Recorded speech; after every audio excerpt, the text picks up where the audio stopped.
The Celtics, they've been able to just consistently give the Warriors problems. And we're looking at the big three, right? Dre, Clay, Steph, Steve Kerr, Marcus Smart, and Brad Stevens, I guess, is the constants there for most of that time. But why do you think the Celtics have consistently matched up so well against Golden State here? They play defense, and they have defensive versatility, and particularly Marcus Smart against Steph Curry. He's given Steph Curry a lot of problems because his strength, his lateral movement, his feistiness, he's quick with his hands.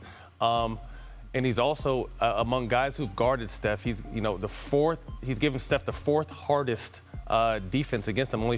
Steph is only shooting 29% against Marcus Smart in his career, which is the fourth worst for anyone who's guarded Steph. So Marcus Smart is just a constant, doesn't give up, doesn't play. He takes charges. He does everything you want to see in a defensive player, and I think obviously that's why he's hurt. He's the Warriors and Steph. Yeah, absolutely. He's a nuisance. He's a dog. He doesn't give up. It's all the things you love to see. Numbers you mentioned, you can see them right there. You said it. He's been one of the best in the league at making life tough for Steph. But JJ, it's not just about Smart, right? What do the Celtics do schematically that gives Golden State a hard time?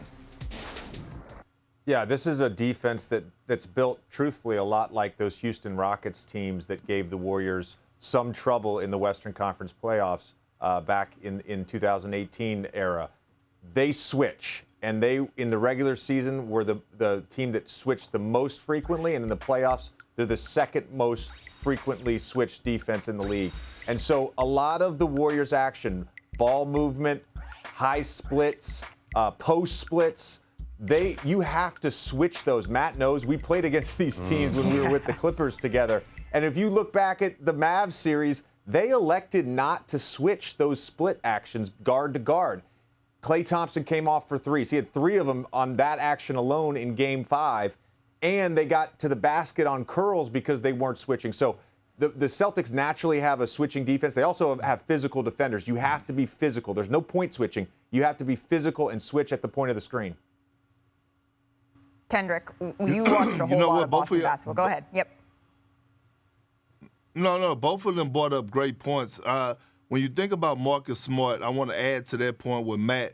He's the instigator and not the retaliator when he's going against Steph Curry. So we saw in them clips where he actually was forcing him to go where he wanted him to go. I said this earlier today. I'm saying that now we haven't witnessed a guy that frustrate Marcus Smart the way frustrate Steph Curry the way that Marcus Smart does. Yeah. Steph Curry gets offensive fouls because he's pushing off, things to that nature. And then I want to dive into JJ's point with the switching. The clips that we were watching with the switching just now, they were switching with a high IQ, meaning they were switching point of contact, but the guy who was getting screened, he was going under to switch under so that it wasn't getting slips to the basket. See, that's the thing that separates the Boston Celtics from everybody else that the Warriors has played and why they're the best defensive team in the league. Thanks for watching ESPN on YouTube. For live streaming sports and premium content, subscribe to ESPN+.